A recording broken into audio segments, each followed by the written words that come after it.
he unfortunately can't make it tonight, so he sends his apologies. But we'll get going, and I'll read the bits and pieces. We have a small peanut gallery, so it's just a couple people. Pursuant to Governor Baker's March 12th, 2020 order suspending certain provisions of the open meeting law, GL Chapter 30A, Section 18, and the Governor's July 16th, 2022 revised order extending remote participation by all members in any meeting of a public body. This meeting of the Housing Subcommittee will be conducted via remote participation. Specific information and get general guidelines for remote participation by members of the public and/or parties with the right and/or requirement to attend this meeting can be found on the town's website.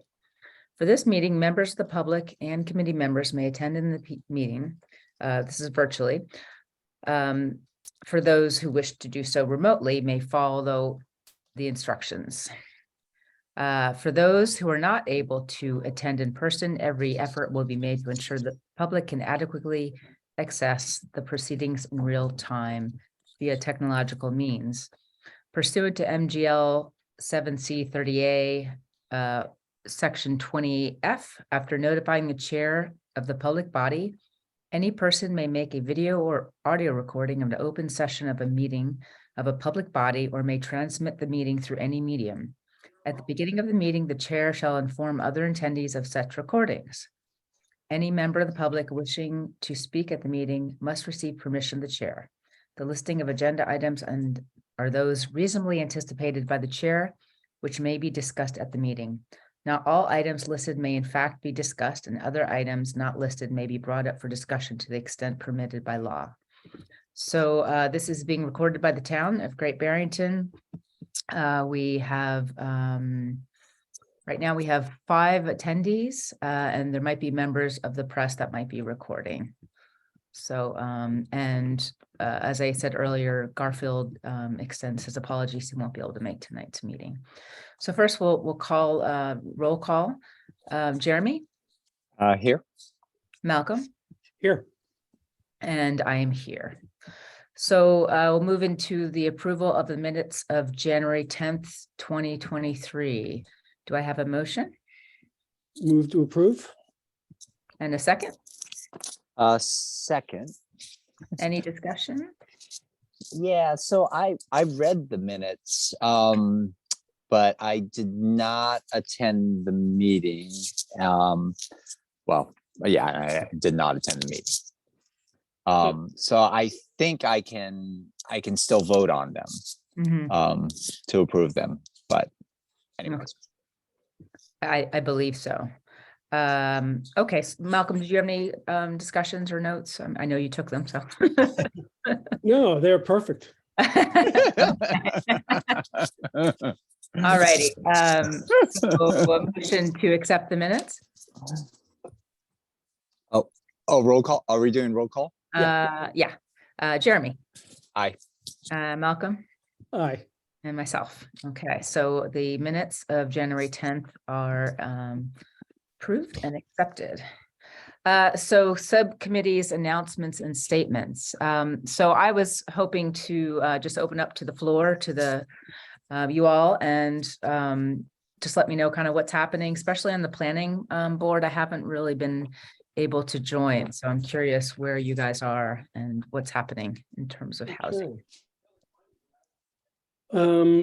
We are looking at several things for this year's town meeting.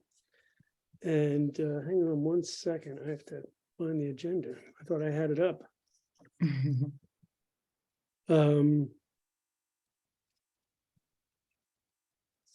Let's see. One of the things we're looking at, which we're still really in discussion on, is the whole Stockbridge Road rezoning. I mean, the idea there is that Stockbridge Road is a typical commercial corridor, and it's a good spot to envision housing because it's an area that's served by water and sewer and utilities. So we're looking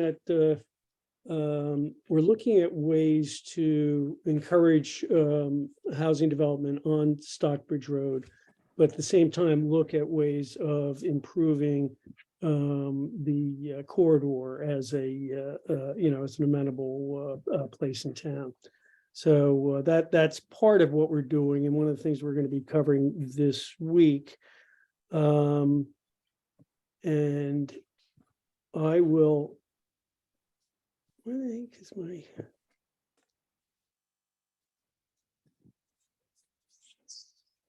Oh, there it is. That's the one that we'll see if we get it done in time for this. Yeah, year's the town other meeting. ones, that one still has a bit of work to do. The ones that we're pretty much committed to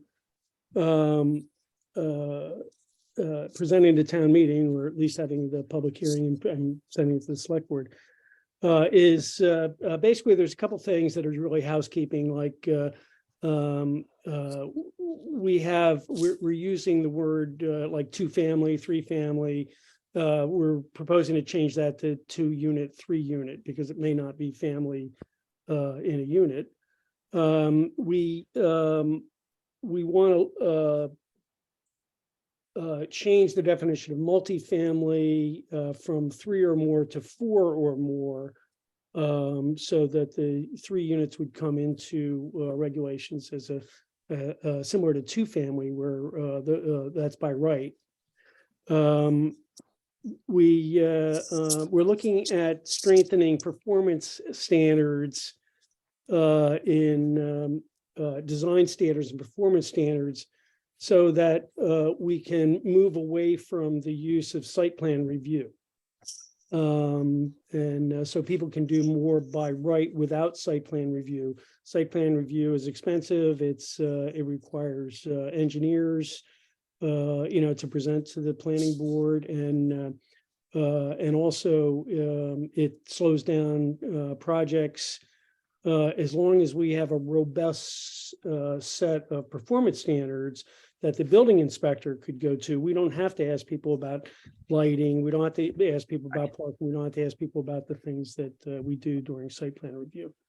So we're looking at that. We're looking at, of course, I mentioned Stockbridge Road, and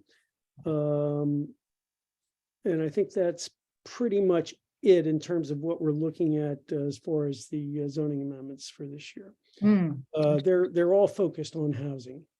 And it's the Stockbridge Road stuff is it's trying to get like some kind of bonuses for creating housing or affordable housing.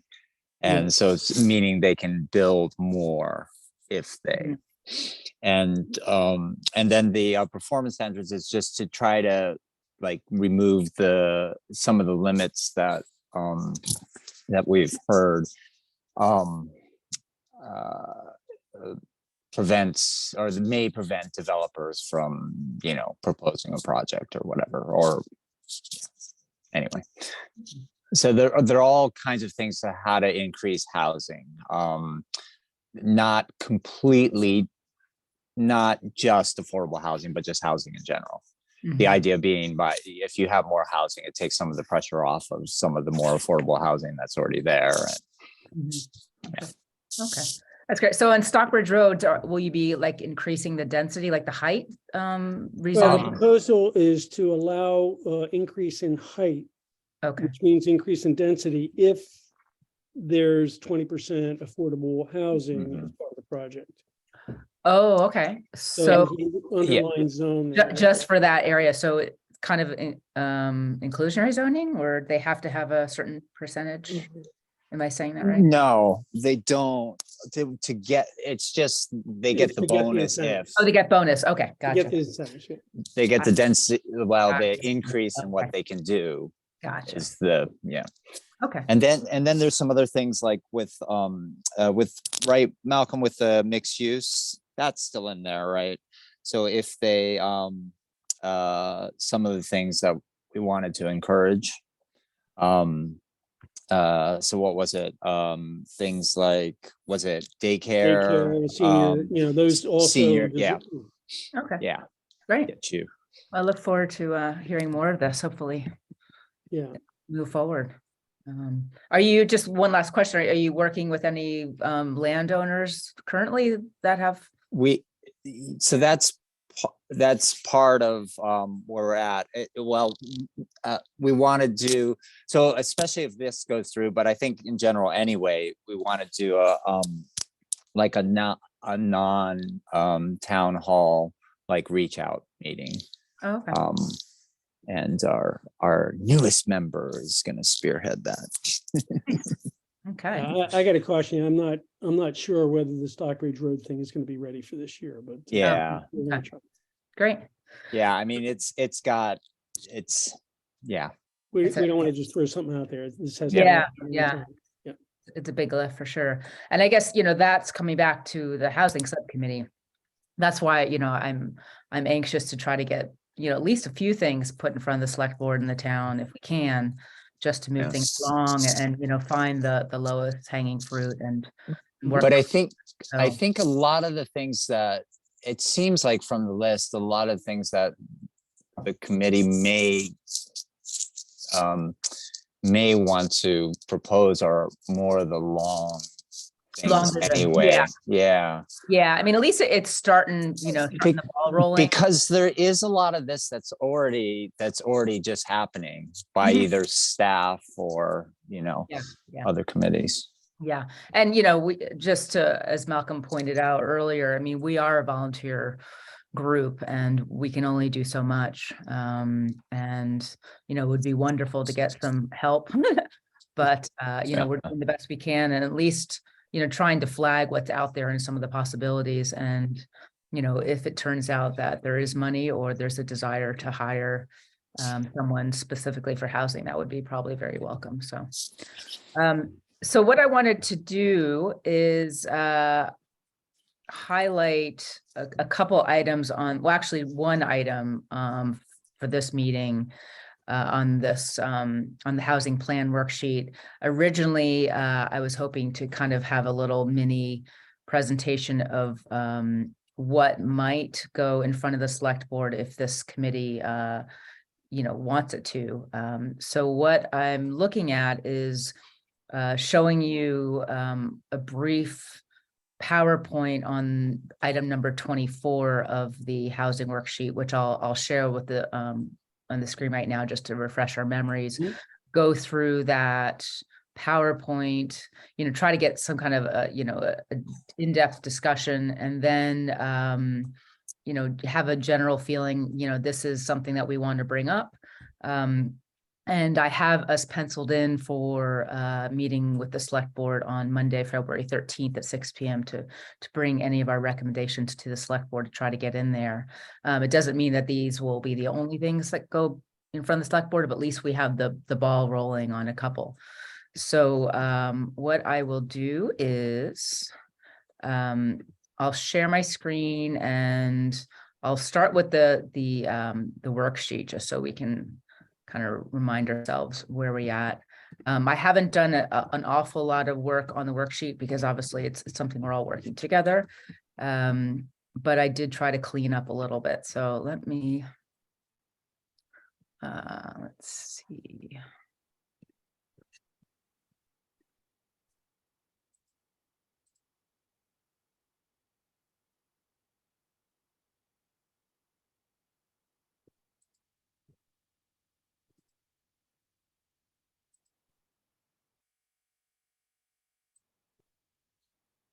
Okay, so we don't want this.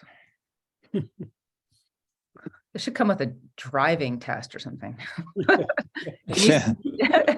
Can you see what I'm seeing? Sorry, Well, I it's a keep bent moving my document, phone. but- I won't dwell in this, but I just wanted to kind of, bring us back to where this all began. And, this, just to remind anyone that's joining us for the first time, this was just an attempt to start to gather all the information we have, all the different housing strategies, all the proposals, programs, anything that any of us have heard about or wanted to bring up. So, you know, The only thing that's showing here is the. I think you got the minutes. agenda, right? Yeah. Or is it minutes. the Oh. minutes? Yeah. Oh, oh, okay. So you have to change your share there. Oh, okay. Let's see. I guess I have to get out, right? And do it again. You can stop the share and start it again, or you can change it, which I always find difficult. Okay. So new share.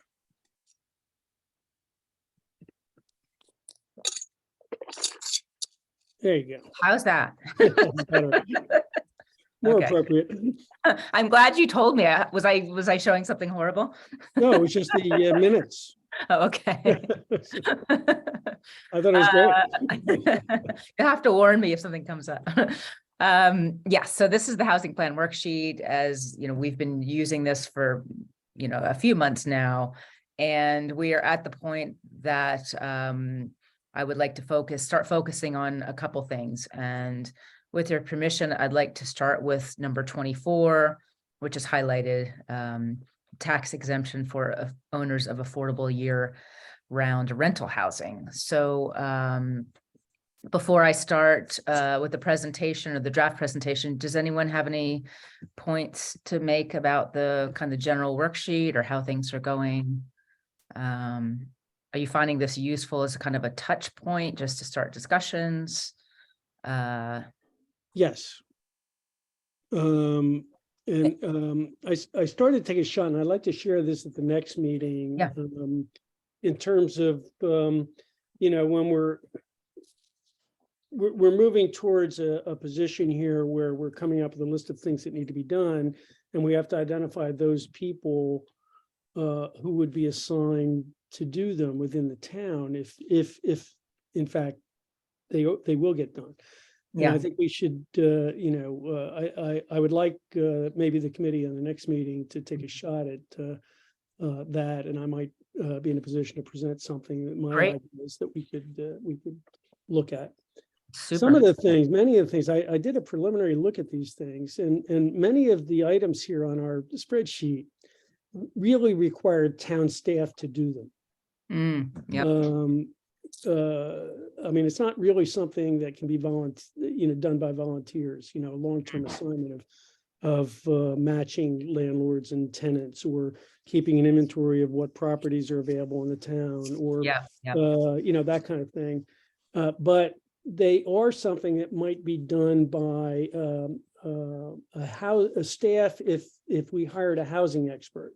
Yeah. And I think it might be worth our while to put all these things together and say, okay, here are all the things we could do if the town hired a housing staff person.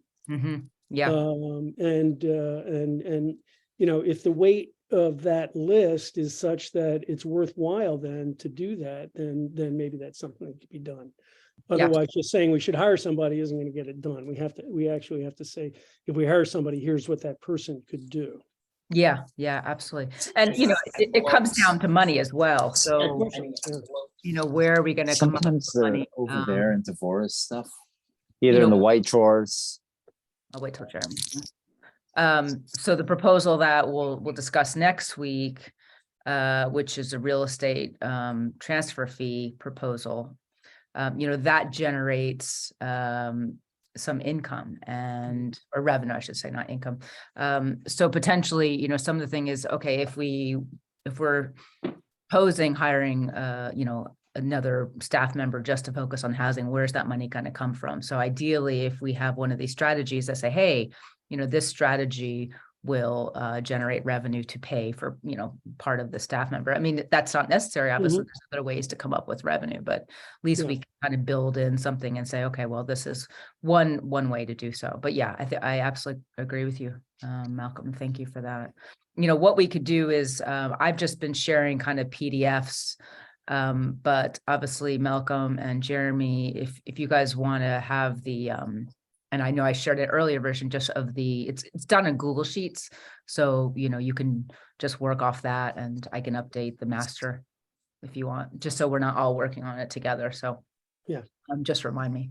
Okay, so great. So what I'm going to do is, Jeremy, did you have any thoughts before I move into No, no, just what Malcolm said, because there are like staff, staff is already working on some of these. Yeah, And yeah, there's beyond what's here too, there's definitely some things that, like, just right off the bat, or that some sort of housing staff person could do.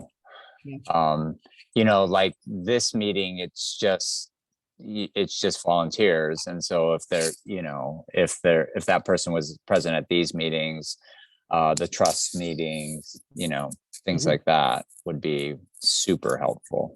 Yeah. Kind yeah. of in the role that Chris has in the meetings that he attended. Well, in planning board, it's a large role. And so Yeah. that could be really helpful. Yeah, and it's great. I was at the Massachusetts Municipal Association annual meeting this weekend, and Governor Healy was speaking, and it's great that she is, dividing up the Department of Community Development and Housing, or Housing and Community Development. So she's going to have a separate housing secretary. So Yeah. that's going to be really powerful, and she seems very, very focused on housing. So I think that's going to be very helpful too. A lot of Malcolm, did you look at that thing that we got around about what Governor Hochul in New York is doing around housing? I didn't get a chance to look at that very.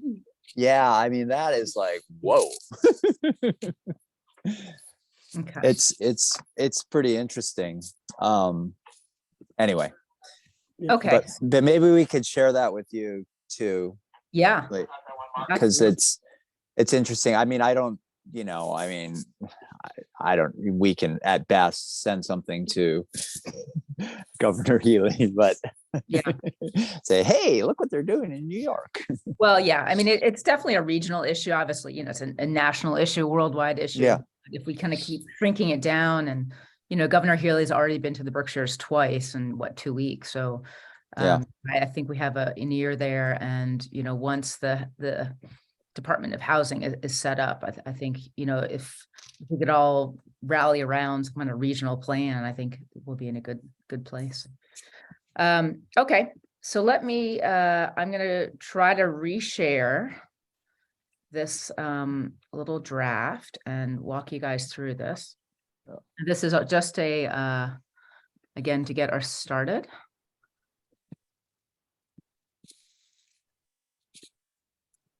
All right. I can either put this in, let's see, slideshow.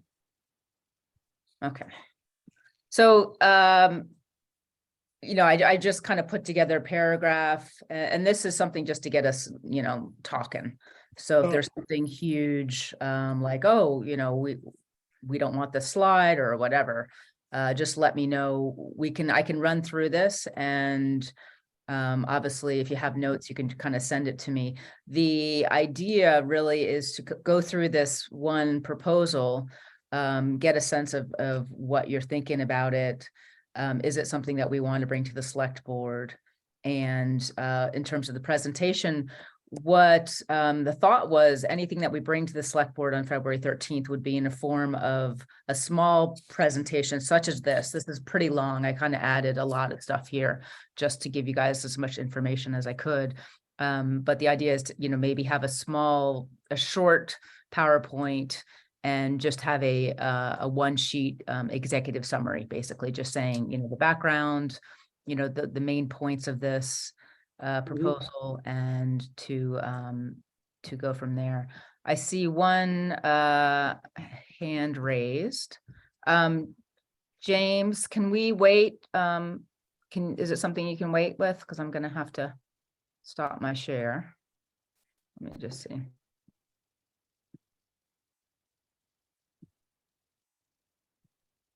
I'm not too good on that. Like letting people talk and sharing at the same time. So I think, let's see. Okay, hands down. I might have to just wait. Oh, did the hand go down? Yeah. Okay. All right. So just Is because it- I am not very good at doing it, multitasking, I'm going to just ask everyone to wait until we finish. And okay, so I'm still sharing, right? You are? Okay. Is it coming up or is it loading? I am gonna start now. Oh, Yeah. okay. Can you see it now? She had reduced it so that. Yeah, I reduced it because I was trying to answer. Okay, I'm not gonna do that again. I mean, I have it, I'm sitting at someone's desk, so I have it up on, Oh, I okay. have them on Uh, 2 different screens. It's Okay. awesome. So cool. So I'll just read this. Great Barrington is grappling with a housing crisis that adversely affects our community's sustainability, social identity, workforce, and quality of life. Higher income buyers are displacing longtime residents, and demand for affordable housing far outstrips supply. So this is just kind of to set the stage. And you know, we can wordsmith later on as we go, or if there's something huge, you can let me know. Now let's see if I can, oops, okay. Okay, proposal 1. I just numbered it just so we can know where we are. Again, this is number 24 on our housing plan worksheet. Tax exemption for owners of affordable year-round rental housing. Strategy: increase affordable long-term rental housing inventory by incentivizing property owners. Property owners who provide affordable housing are exempt from paying property tax on the portion of their property being rented at or below the affordable rates to income eligible households. This is for long-term rentals only. To be eligible for exemption, the housing unit must be leased for the entire fiscal year. So we're looking at 12-month leases only. Low-income renters only.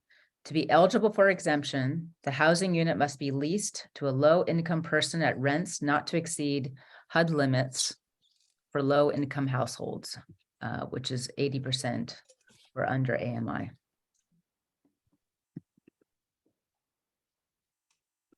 Rents assume that the landlord pays all utilities, and allowance for any utilities paid by tenants must be deducted from these rents. The exemption is granted by the principal assessor, on a year-to-year basis. If a property qualifies for that year, an exemption is granted. No deed restrictions are required. Exemption examples. This is one example. An owner of a duplex lives in one unit and rents out the other unit of equal size to income eligible household. Without this exemption, the property owner would have a tax burden of $6,000. If leased for the full fiscal year, the owner could apply for a property tax exemption, and if granted, would pay property tax for the year of only $3,000 or half the full tax burden. Therefore, this affordable housing exemption would save the owner $3,000 in real estate taxes. This is a little bit of background. Let's see, I think, oops. Yeah. Sorry, I don't know. Oh yeah, oh, I can go backwards. Okay, case study. So this is Provincetown. So Provincetown has this this exemption enacted. This is to give you a background on how they came about to have this program. A 2002 special town meeting, Provincetown voters approved STM Article 9 to submit a home rule petition for special state legislation allowing the town to offer a property tax exemption. This town meeting article was introduced to the state legislature as Senate Bill number 2325. Following enactment by the House and Senate, the bill was placed before the governor for signature on December 9th, 2002, to become law. On December 19th, acting Governor Jane Swift signed the bill into law. So that actually moved very, very quickly. It's impressive how quickly that moves. Yeah. So that was, I don't think that's the usual. So that's why it was Jane Yeah. Swift. Well, exactly. So this is an example. Their application is 5 pages long, but this is just to give you an example of what their application looks like. I'll share with you a link as well, but this is to give you a sense. You list the rental information, the household income, etc. And it goes through the assessor's office. Again, this is kind of an excerpt of their application. As I mentioned, for year-round rental properties only. And it gives some insight into it. This is interesting, their HUD is slightly different in terms of their AMI because they're on Cape Cod, but it's fairly close. So what it does, it sets the limits for 80% AMI. I think the next slide I'll show you what Great Barrington is, or later on. And then it shows you what the low income rent limits are, how what that equals. So if we were to enact this, we would make sure it was very easy for landlords to know how much they could charge. So it wasn't kind of a gray area. So it's very, very clearly defined. Each year, the application changes to update the limits, which is nice.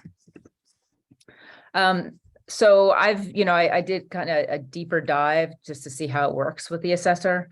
And this is an example of how they handle, calculating properties that would fall under this program. So not to go too much in the weeds, but you can see how they would take a square footage of a typical property. They would see what portion, in terms of square footage, what qualifies under this affordable housing exemption. So in this case, you can see 360 feet of the property qualifies. And then they bring it down to a percentage. So they split the property up between a non-qualifying portion of the property and a qualifying. And they come out to the 100%. And then with some math that's built in, the assessor can quickly come to a determination on how much the property owner would be saving or not paying in their property tax. So, once the formula is put in, it's pretty straightforward. I found this interesting. This is some of the historical data on the take-up of theirs. As I mentioned, it was signed by the governor in 2002. So once it got going, you can see how it's possible to really get a sense on, how much tax is being, I guess, lost, you could say, to the town through this exemption, or, how much tax is being saved by property owners, whichever way you want to look at it. And you can see the change per year. So this is very helpful to forecast the potential revenue that is not going to be hitting the book, so to speak, for the town. So I thought this was really, really helpful in terms of, doing some forecasting, looking at, some possibilities. Obviously, we would have no idea really how much take up would be involved, but I think tracking and data is always very helpful. And I was very pleased to see how this works in Provincetown. So this is, I mentioned the Great Barrington area median income. So I went onto the HUD site and looked at where the 80% AMI is. I'm not sure if this is 2022, I can't remember, but the 100% area median income, you can see how that breaks down to Great Barrington. And then when you do your math, the 80%. So ideally what you would do is similar to the Provincetown application, you would break that down further into rents. So whether it was efficiency or a, 1 bedroom, 2 bedroom, etc., it would be made very clear to property owners what the limits are in terms of the rent that they could charge. So, yeah. Do you want to? I can. So they're. Oh yeah. So they're equating. How are they equating this? I didn't do the math, but are they equating size to people? Because AMI is all about income and people, and their thing has to do with size, which it's usually it's not quite how it works. No, so the AMI is related to the renters. So no, I get that, but I think they're equating. Are they equating one person to? Yeah, I think it's, I think they're equating somehow bedrooms to people. which Yeah, is so it's not quite accurate. Well, in a sense, it's not quite accurate, right? well, I guess, we would have to kind of do a deeper Yeah. dive, but if it's, let's Yeah. say, a granny flat or ADU or something, we would have a sense, is it for one person or two people or Yeah. so, I mean, I had some notes that I took when I went yeah. through this. Well, I can, should I go through the whole thing and then Yeah, we can? yeah, yeah. Yep. Okay. So yeah, so let me go back.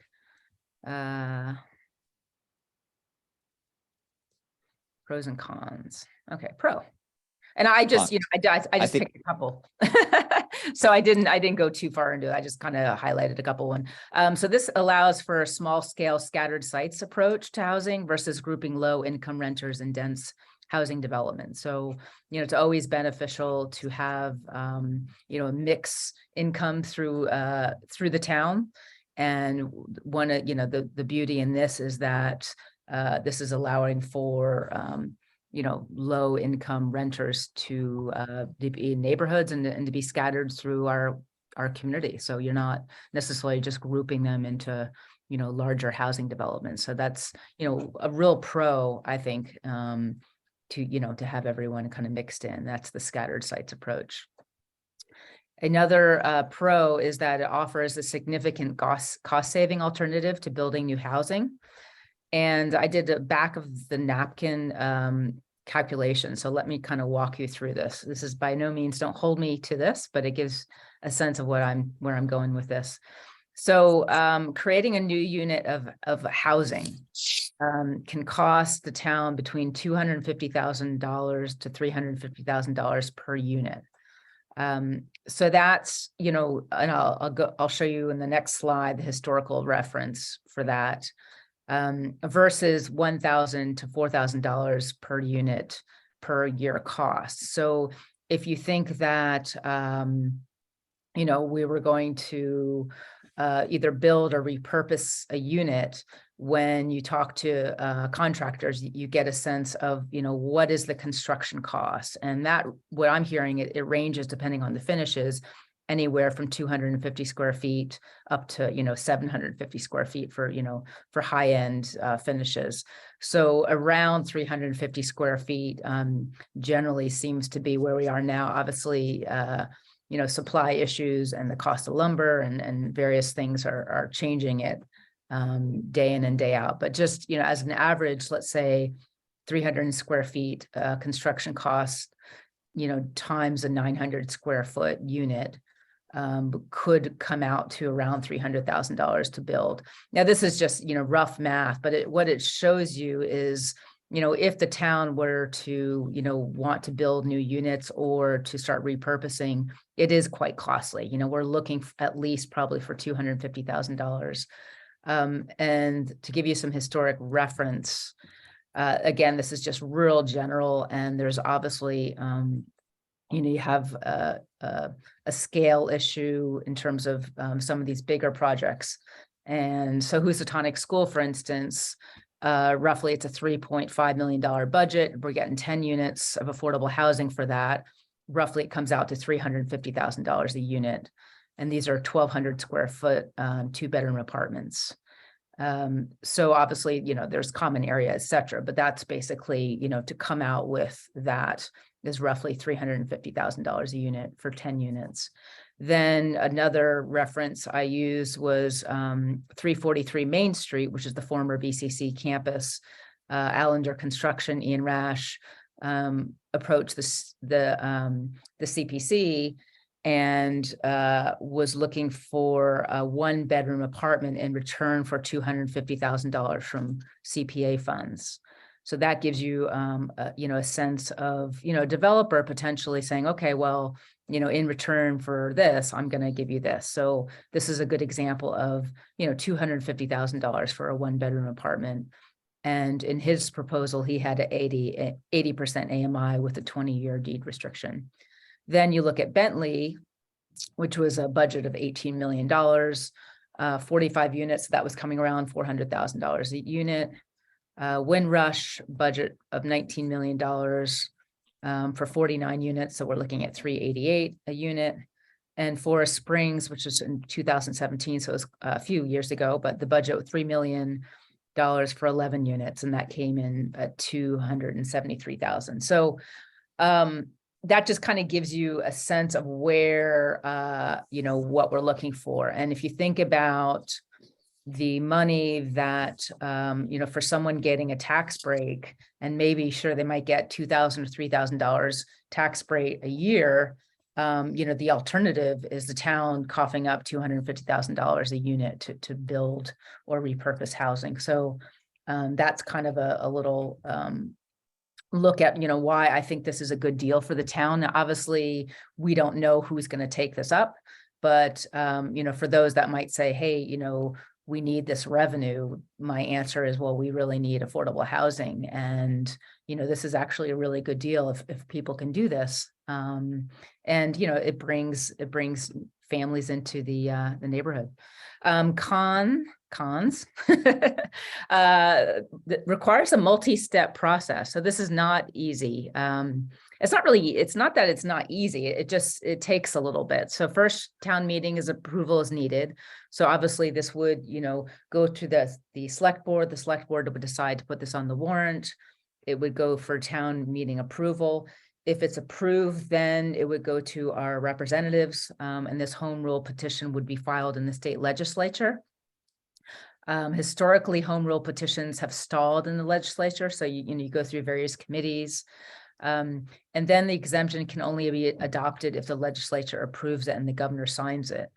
So it's not guaranteed, and it could take a couple of years. And one of the reasons why I'm talking about this now is if we can get this on the books and get it to town meeting and get it approved, at least we've begun the process. So knowing that this could take a couple of years. Sorry. Yeah. So I think that's kind of in a nutshell. But I think for some reason I felt like there was one other thing, but yes. Thank you. So thanks, Lee. This is really good. The question I had is what you're sending, like how specific is this home rule process? Does it have to be all the way into the weeds with this, or do they approve, or if we sent something that was more general to so that's what I'm asking for Provincetown. Was it the specific thing that they're doing is what they sent, or did they send something more general than what they're doing? Yeah, it's pretty specific. So you write down all the conditions and the restrictions. Yeah. And, so then I do have examples. I won't share right now, but I do have their home rule petition. And I don't know if I made, I feel like I skipped maybe the slide, but this is not the residential exemption. So this is a completely standalone proposal. It doesn't shift the tax burden, doesn't increase taxes. So I think that I don't know about, because it does in a sense shift the tax burden a little by that little amount, right? So I don't know if that necessarily should be part of the presentation, because it does. So if someone's paying $3,000 less in taxes, and that $3,000 has to be picked up by someone else, meaning the rest of the town.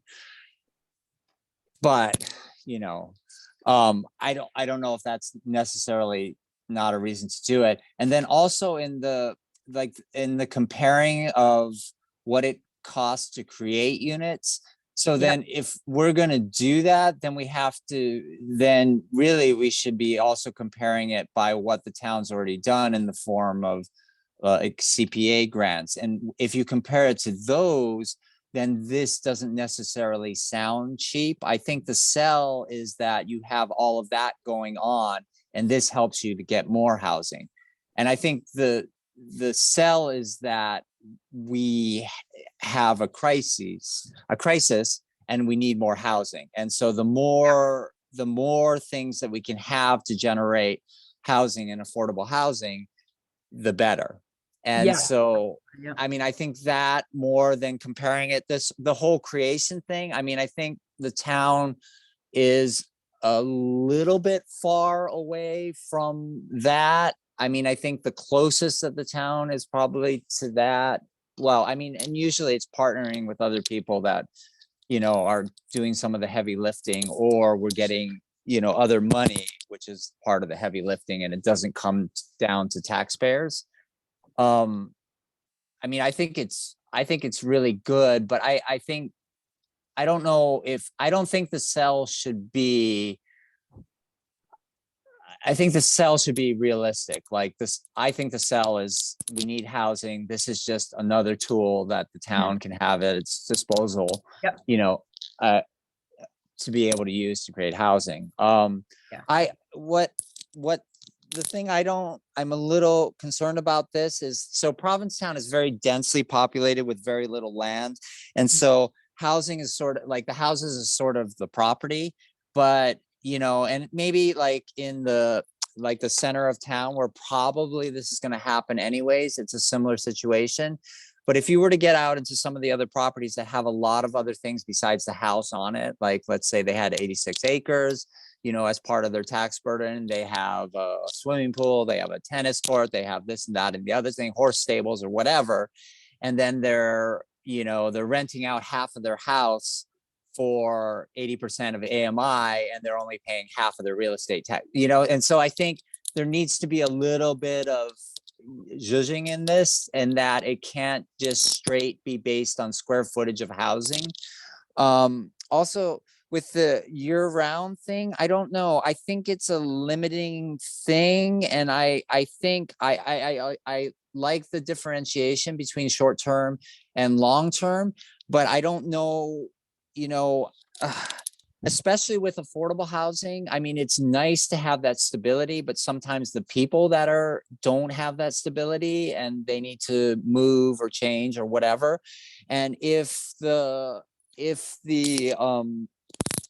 property owner is, to me, it's like we could structure it in a way, like two different ways. Like if they're able to get another tenant in there and continue the affordability, then, even if it continues to be a unit that's affordable, then great.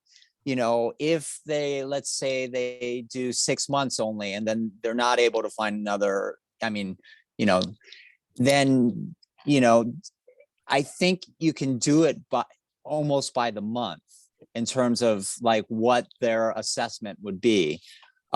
Just so I don't want to like limit it so well. I wouldn't like to see it limited so much that we're forced into that. I mean, ideally that's great because it provides stability for the tenant. But it might, you might get landlord property owners that sort of like get gypped out of it. Like, the lease gets broken at 11 months, and then they get nothing. Yeah. And so. Yeah, and I definitely, just to interject, I think this is all what would come out. Like, let's say, this comes out of our committee and it goes to the select board. I mean, there's going to be public forum. So all the nitty gritty, we're going to have Ross, speak up and make sure this is something that he can do. So yeah, I think all these are very, very valid points. And this necessarily, this draft was not something I'm gonna, No. I get that. No, I get that. I'm not, I think the work is great. And I think you're exactly right. Like that's all going to come out in the thing. The other thing about this is just the AMI part. So it's like you hit the 80% threshold and boom, you get all of the incentive. But when you look at the incomes, especially when it goes to a one person, it's a high bar for like a person in terms of what their hourly rate or hourly income would be. And so, like if there's a way to also build in like tiering to this. So, if you hit that 80%, AMI, then it's this. If you get down to 70, it's this. If you get down to, 60, it's this, and so forth. Because, I mean, as a landlord, there are landlords that are, of course, just going to be like, yeah, I just want to help the person. But then there's going to be landlords that like, oh no, I want to get that 80% rent. And so, there's not really an incentive to, I mean, at least it seems like there's not an incentive to offer rent at 60% of AMI. And with how it is at the moment. So those were the things that I had just written Great. down when I went through it. Yeah, that's earlier. very helpful. Okay, I got a couple comments. Yep. I think it's a good presentation. Leah makes the you outline what the proposal is and what needs to be done. I had a problem with it when you switched over though to the cost of building housing, because I don't think that really is applies here. I mean, you've listed all these things that cost a lot of money per unit, but in fact, the town has not really spent that money. The town has not spent. I guess it was kind of, if we need more housing, Yeah, how but we what gonna get you, more housing. in your slide, you say it can cost the town Mm, between 250 and 350,000 per unit. Well, the town isn't going to spend that. We have outside, Construct and BC and Berkshire Housing and CDC, Southern Berkshires. They're the ones spending the money, and we're spending some CPA money to help with those, but Cost, yeah. it's really third parties that are spending these, and I don't. Yeah, Yeah, I guess, no, it didn't ring right. that when is, you- yeah, I guess when I you was hit thinking that- about, oh, sorry about that. Go ahead. Yeah, when you hit that portion of the presentation, it It it gets a bit, didn't yeah. ring right. It didn't flow right.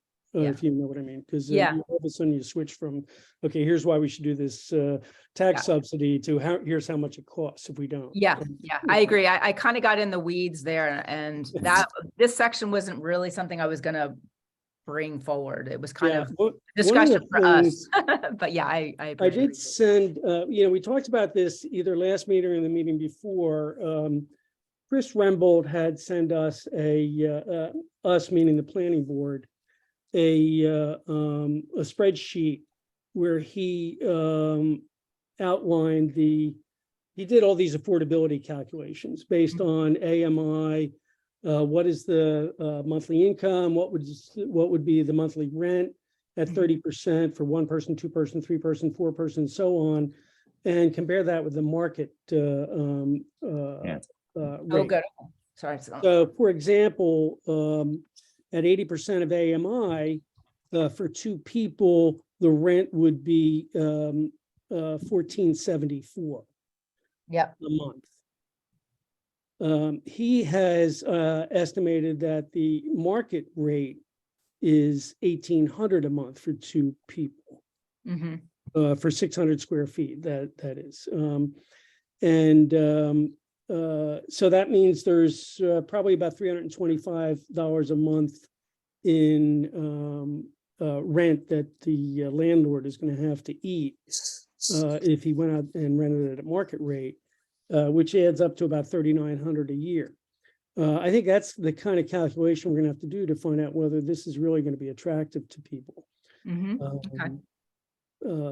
And of course, part of that is what's the annual tax bill for someone at this size, and there's no uniformity there either. But I do think this is a good presentation, and I think it outlines the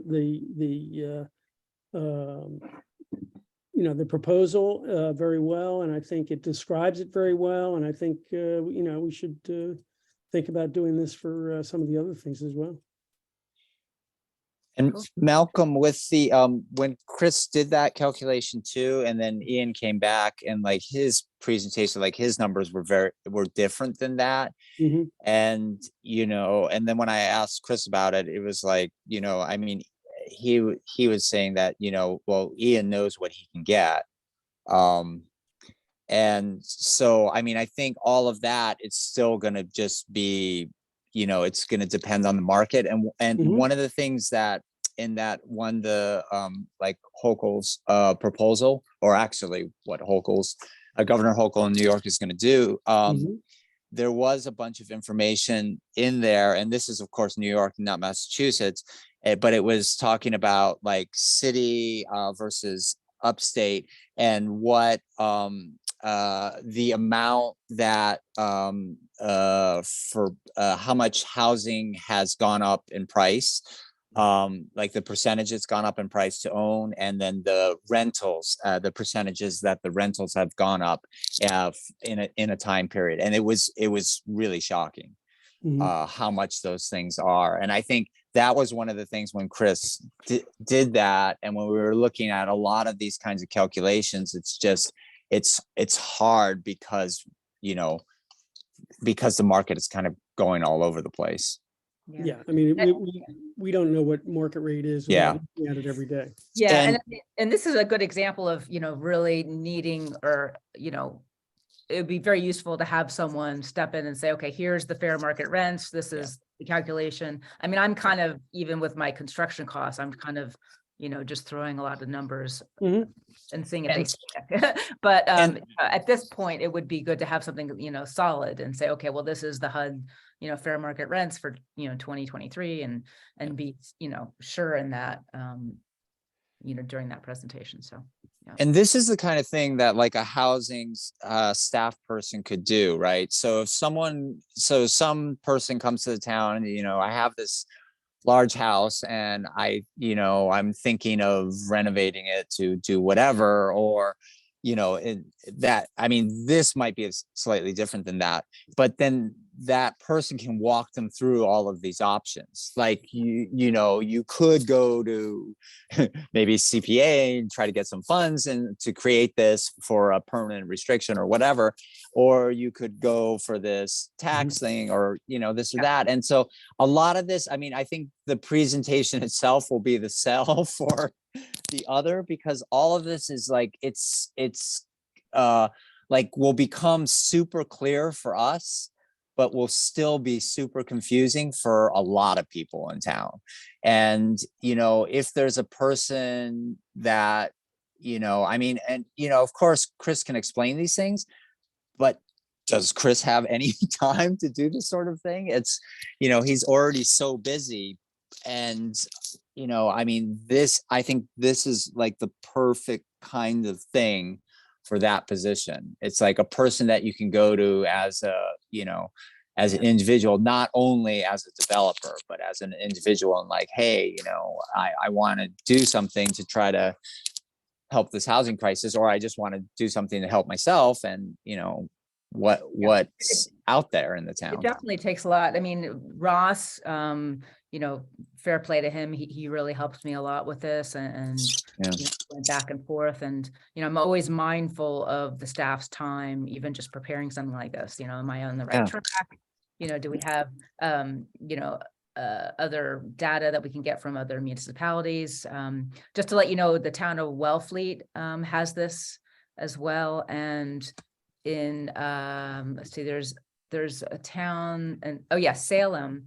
Salem has an interesting one that's similar. It's they have a piece of legislature. It's an act relative to property exemptions for ADUs. So they have a slightly different, but I couldn't find a lot of, I didn't spend many weeks looking for it, but I didn't see a lot of municipalities that did this. So, Provincetown rose to the top, followed by Wellfleet, and then Salem. But, there's probably others, but I was trying to stick to Massachusetts. So I guess the question is, if, you have a PDF of this, and this was just, again, a draft, and I gave you more information that I would intend to use in a presentation to the select board. But if you could come back with notes and, just say, hey, maybe on this slide, we don't need it. I totally hear you about the construction costs. I think that's a great point. I guess one of my, and we probably don't even have to make this argument, why is this needed? Obviously, we need more affordable housing. So if we don't have the money to build it, then we, incentivize. And how do we, why is incentivizing a good path? And so I was trying to make the case saying, waiting for someone to build, a unit or a developer to say, hey, I'll build these 10 units, but I'll make one affordable for $250,000. So I'm trying to just show, Yeah. the choices. We don't really have a lot of choices. We either have the money to build, or we rely on nonprofits or developers, or we repurpose. So yes, this is like one prong of a multi-prong strategy, but so maybe I don't have to be so heavy-handed saying why this is a good thing. I mean, for me, it seems like an obvious proposal to at least pursue and then bring to a public forum. That's probably why I started with it. Lee, the shortcoming of doing it this way is that, okay, maybe this is going to cost 100 to 150,000. Okay, what else could 100 to 150,000 be invested in? We have a lot of things on our list that could use money. And is this going to achieve more than something else? So when you say like 150,000, where like, how are you? I'm just looking at that Provincetown chart and saying, okay, well, let's say this ends up costing the town 100 to 150,000. Yeah, but Okay, how many units are you getting from that? Yeah. Okay, well, 150,000. Yeah. That's a housing guru. 150,000 would get us, this and that, and I mean, I think that kind of calculus gets you always into trouble. What I think this has that some of the other things doesn't is that it gets the regular town people involved, right? So the regular homeowner involved. I don't understand though that, Jeremy, when you said this calculus gets you in trouble, what do you mean by that? Because it's always going to go towards big development, right? It's always going to go towards like 100 Bridge or South Main, right? You're going to get if those are the things that have the biggest payoff for our dollars, what's wrong with that? Because you get eventually all of the affordable housing. It's not scattered. So what Construct is going to do with theirs, I mean, it's why if we can get 20 affordable units with us, that are together versus 10 that are scattered, which would be better? I think the 10 that are scattered in the long run are going to be better. Why is scattered better than? Because it's better because affordable housing is only, well, I mean, this is not really this, but affordable housing is like having affordable housing is not the solution, right? The solution is that people that rent affordable housing eventually don't need affordable housing. That's the solution. And so when you have scattered site, it's more likely, right, that's what you're going to get. I mean, we can talk about this all day, but when you group a bunch of people this is not the place for this kind of discussion. Well, it actually absolutely is the place for this discussion, because a lot of the fears about people living together, I mean, it seems that harkens back to Section 8 housing in the middle of Philadelphia. Okay, put a bunch of poor people together, and what do you get? That's what that seems to be the argument. And to me, affordable housing, we're not talking about poverty housing. We're talking about housing that's affordable. I know, but you're putting a top end on what that is. And so you know what you see, right?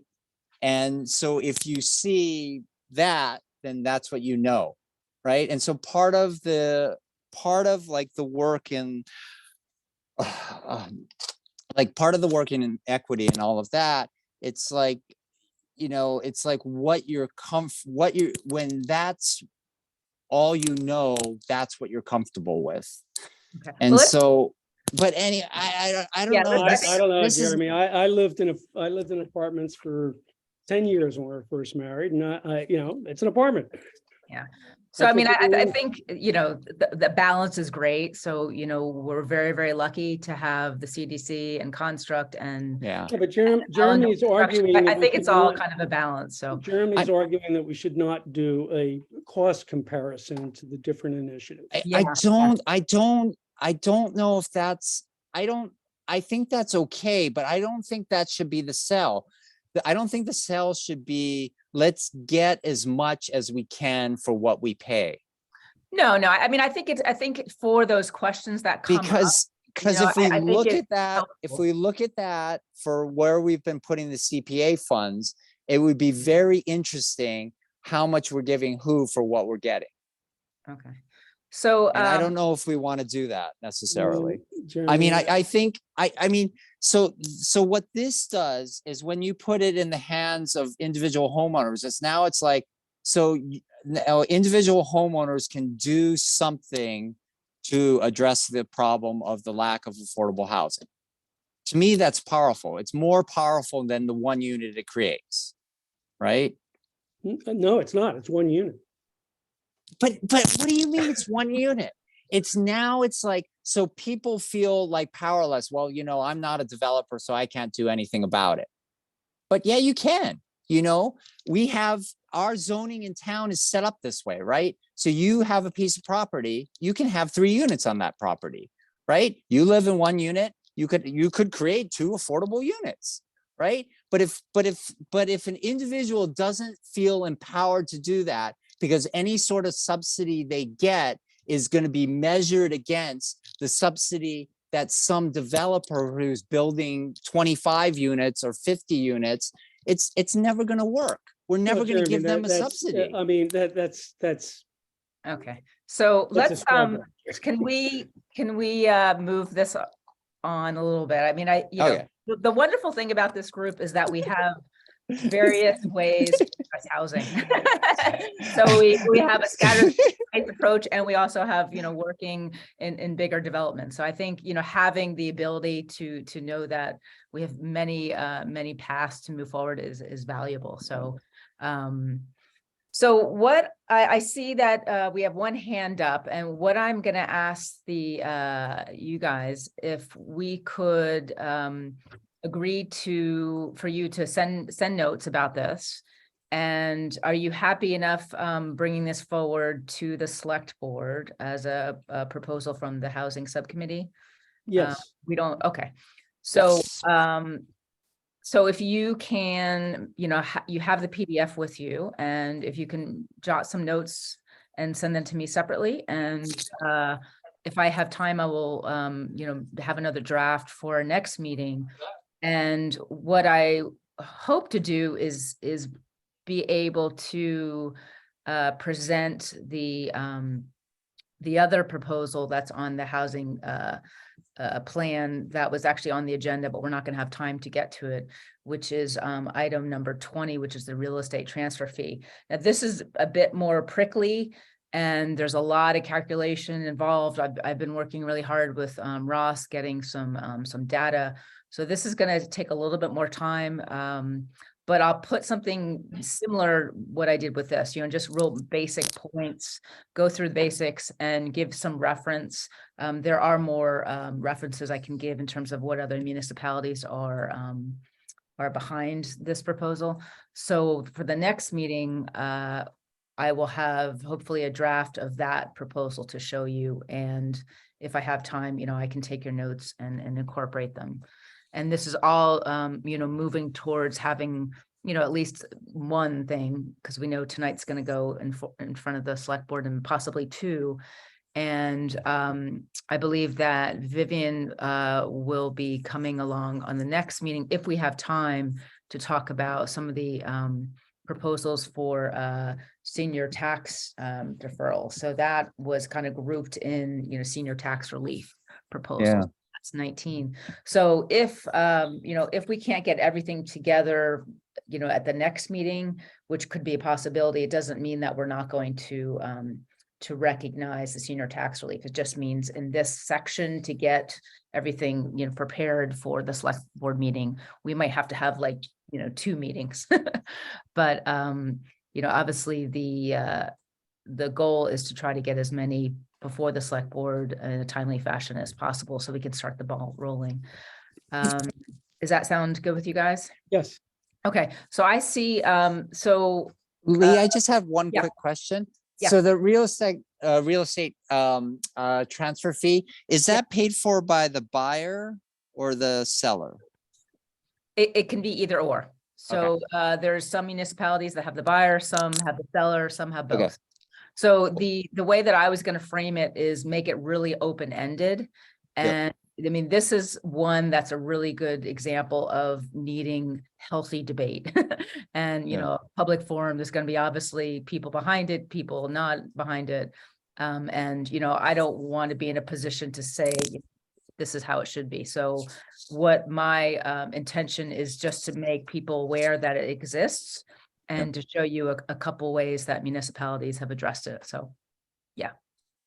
Okay. And that one I think is really powerful, the way you presented it before with the possible revenue. Yeah. And it's yeah, like, whoa. exactly. So that's what I've been working on. You know, I have this big spreadsheet and numbers is not my forte. Yeah.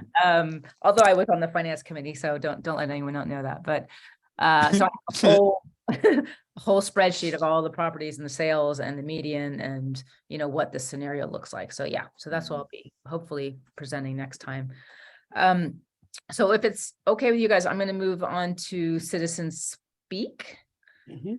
And I see Vivian. Vivian, I'm gonna allow you to talk. If you could just keep it pretty short because we are over our time. Okay, Vivian. Hello. I had, first of all, your proposal, based on the Provincetown example, I don't have an opinion on it one way or another. I mean, it's just new to me and I'd have to learn more about it. But what I do have is a couple of questions, which I think could be relevant to the way you present this and some questions that you might expect when you present it to, you know, to the select board and the public.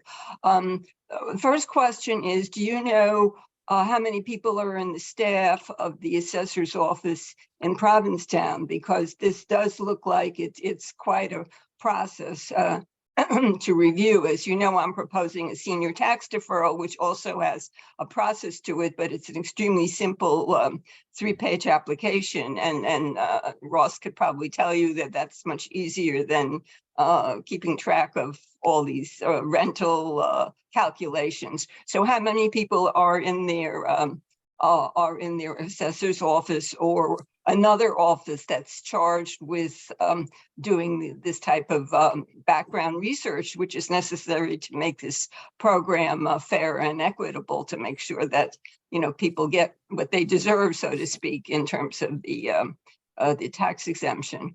So that's my first question. And my second question is, have you looked into other comparisons between the towns?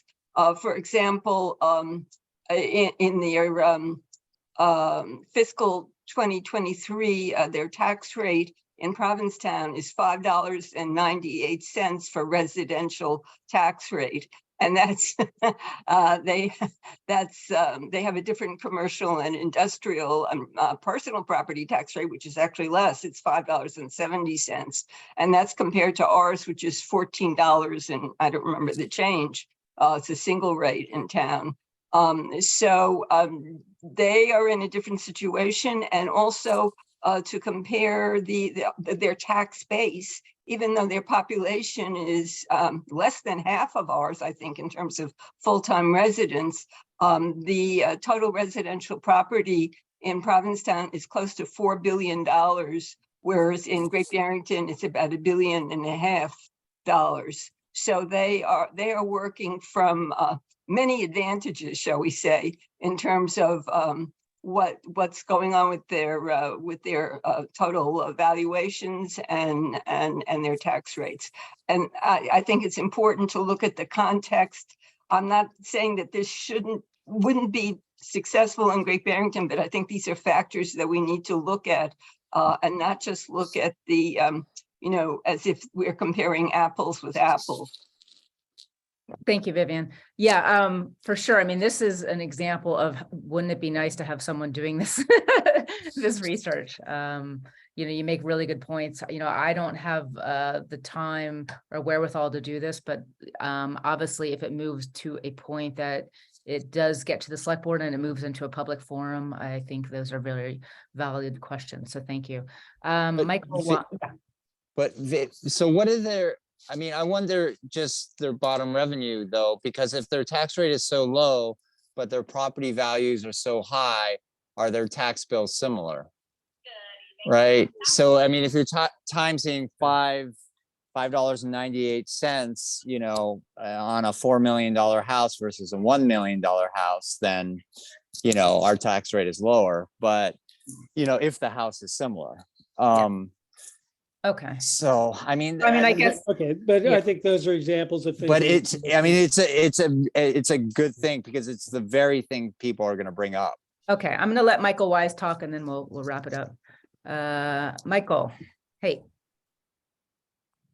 Hey, Michael. Very quickly, on the special legislation front, to the extent that you're copying what Provincetown is, a Wellesley or Wellfleet, anyway, what other towns are doing, I'm guessing it'll be fairly quick at the legislature. It will have to be, of course, in real legislative language and formal.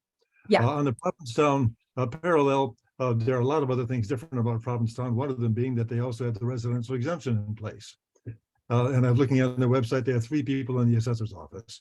But the relevant thing is the number of people who are taking advantage of it. I Yep. found it interesting that it took a while to reach a sort of a plateau at around 100 and some, 120, 30 units. I'm guessing that the demand will be higher here, and we're twice as large. So you might be thinking maybe 350, 400 people might try to take advantage of it.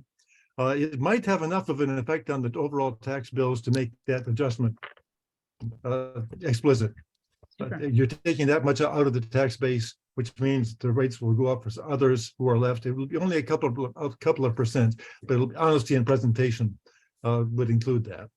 Yeah. Okay. My thoughts. Yeah, and for, you know, Vivian and Michael, I welcome, you know, your comments. I could send you a PDF of the presentation, and I value your comments. So, you know, send what you think and I will Yeah. work that into the presentation. So thank you. Vivian, can you keep it short? I think you're probably gonna answer. Let me just unmute you. Just real quickly, Vivian, and then we'll wrap it up for tonight. Vivian, you're okay? She may not have lowered her hand. Oh, okay. Ask to unmute. No, I'm raising it again. Oh, Okay. Sorry, I was muted. I just wanted to quickly respond to Jeremy's observation that yes, their taxes are much less than ours per unit. When I last looked into this about a year ago, a house that was valued at $500,000 was paying something like $3,000 a year in property taxes, and in our town it's more like $7,000. So yeah, quite a difference for the individual homeowner. Okay, thank you very much. Okay, we got dueling. Michael, did you want to speak again? Only to point Was out that that- the one reason. Yeah. One reason why the taxes for residents are low in Provincetown is that the residential exemption makes them high for all those second homes out there. Gotcha. Okay.